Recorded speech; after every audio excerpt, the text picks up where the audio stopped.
ये तो हमने पहले ही पढ़ा। ये जो लेसेथिन होता है वो small molecular weight organic compound जो कि फाउंड होता है लिविंग टिश्यू में, उसमें आपके सिर्फ ग्लिसरॉल होते हैं, फैटी एसिड, फॉस्फरिक एसिड नहीं होता है आपका। यहाँ देखो, यहाँ बहुत ये इम्पॉर्टेंट है, जो NPP होता है फर्स्ट ट्रॉफिक लेवल के लिए, वही GPP होता है किसके, सेकेंड ट्रॉफिक लेवल का। तो हमें यहाँ पे दिया है NPP दिया गया है फर्स्ट ट्रॉफिक लेवल का 100x, ठीक है, 100x दिया गया है। और हमें पूछा है कि GPP आप बताइए थर्ड ट्रॉफिक लेवल का। इसका मतलब GPP ऑफ थर्ड किसके बराबर होगा, NPP ऑफ सेकेंड। तो NPP ऑफ सेकेंड यहाँ पे कितना आ रहा है, सेकेंड पे कितना आ रहा है, 10x आ रहा है। तो यहाँ पे जो GPP होगा थर्ड का वो कितना आ जाएगा, 10x आ जाएगा। उसके बाद यहाँ देखो मतलब बीटा माइनस और E माइनस में दोनों में ही इलेक्ट्रॉन ऐड करेंगे। मुझे लग रहा था कि बीटा वाले में हम लोग कुछ नहीं ऐड करते, तो ऐसा नहीं होता। बीटा माइनस और E माइनस दोनों में हम लोग इलेक्ट्रॉन ऐड करते हैं, गामा माइनस में कुछ नहीं ऐड करते हैं। यहाँ पे देखो कितना इम्पॉर्टेंट क्वेश्चन था, ये शेल था, स्पेरिकल शेल था। हमें पूछा था potential difference between C and P, मतलब हमें डिफरेंस पूछ रहा था, मतलब VC माइनस VP पूछ रहा था, तो 0 ही होगा वो, ठीक है।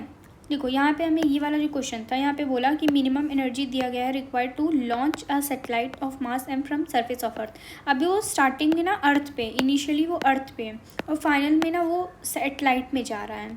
तो क्या करेंगे ना, इनिशियल में हम क्या लेंगे, आपका इनिशियल में जो टोटल एनर्जी लेंगे वो लेंगे Gm/r लेंगे। कितना लेंगे, देखो टोटल एनर्जी जो लेंगे वो लेंगे Gm/r, और जो टोटल एनर्जी सेटेलाइट के लिए लेंगे वो हम क्या लेंगे, Gm/2r+h हो जाएगा, क्योंकि सेटेलाइट का क्या होता है, यही होता है 2r+h। तो यहाँ पे वो रख देंगे। मेन यही था कि कैसे क्या लेंगे, फिर तो निकाल ही लोगे। यहाँ देखो, यहाँ पे बताना था कि कौन सा करेक्ट सर्किट है विच अचीव ब्रिज बैलेंस। तुम देखो तो कहीं पे भी ऐसा मतलब ब्रिज बैलेंस हो नहीं रहा था फ़िलहाल, लेकिन ये आपका फॉरवर्ड बायस था, ये तो आपका बैकवर्ड है, तो इसको तो हटा ही दो। ये आपका फॉरवर्ड था, मतलब हमारा इन्हीं दोनों में से आंसर था। तो यहाँ पे देखा जा रहा था, तो जब हम इसमें देख रहे थे तो यहाँ पे ये सिंपल वायर में हो जा रहा था, इस पर अब तो करंट पास होगा नहीं, तो ऐसे जा रहा था, मतलब वो कुछ इस तरीके की कंडीशन आ रहा था। तो ऐसे केस में तो क्या है, व्हीटस्टोन ब्रिज तो नहीं पॉसिबल है। तो ये वाले केस में क्या था, यहाँ पे ये सिंपल वायर बन के इसी में रह जा रहा था आर।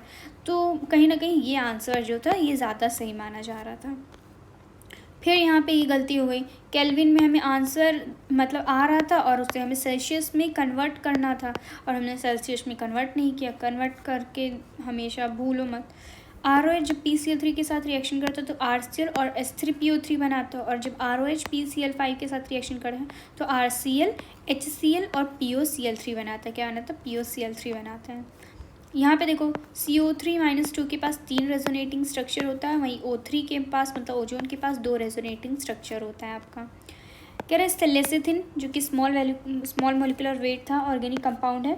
इसमें कह रहा है इज़ एन एग्जाम्पल ऑफ किसका, एमिनो एसिड का तो होगा नहीं, कार्बोहाइड्रेट का तो होगा नहीं, ग्लिसराइड भी नहीं होता आपका, फॉस्फोलिपिड आपका होता है यहाँ पे कह रहा which component has thin outer wall and highly thickened inner.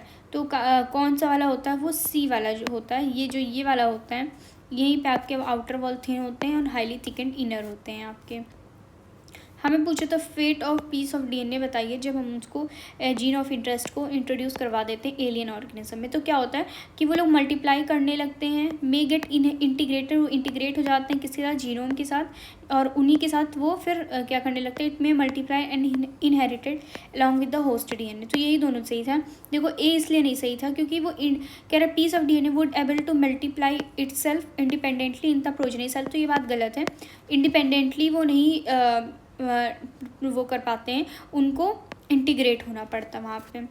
उसके बाद यहाँ देखो ये बहुत अच्छा क्वेश्चन था। देखो BT toxin insect group specific होता है जो कि कोडेड होता है क्राइफास्टेसी। बिल्कुल ये सही है, ये वाला तो सही है क्योंकि BT आपका कॉटन के लिए होता है, तो कॉटन के लिए तो फर्स्टेसी होता है। और यहाँ पे बोल रहे BT कहाँ पे वो एक्टिव होता है भाई, ये एसिडिक pH नहीं एल्कलाइन pH में एक्टिव होता है। किस में, एल्कलाइन pH में। यहाँ देखो पूछा था कहाँ पे ऑक्सीडेशन नहीं हो रहा, तो जहाँ पे आपका सबस्ट्रेट लेवल फॉस्फोराइलेशन होता है वहाँ पे नहीं हो रहा है, तो यहाँ पे आपका नहीं होगा। सक्सेनाइल को से जब सक्सिनिक एसिड आएगा, क्योंकि यहाँ जीटीपी बन रहा था। कह रहा flippers of penguin and dolphin, ये भाई कितना भूलें इसको, कन्वर्जेंट इवोल्यूशन होता है ये। यहाँ देखो, और ये याद रखना कि इनर मेम्ब्रेन जो होता है माइटोकॉन्ड्रिया का, वो ज़्यादा परमिएबल होता है एज़ कम्पेयर टू क्लोरोप्लास्ट, यही बात लिखी है। तो इनर मेम्ब्रेन जो होता है वो माइटोकॉन्ड्रिया में ज़्यादा परमिएबल होता है एज़ कम्पेयर टू क्लोरोप्लास्ट। यहाँ देखो मीसो जो था वो मीसोजोइक में आपके बर्ड और रेप्टाइल आए थे। प्रोटोजियोइक में आपके लोअर इन्वर्टिब्रेट्स आए थे। सीनो में आपके मैमल्स आए थे, और पैलियोजोइक में फिश और एम्फीबियंस आए थे। ठीक है।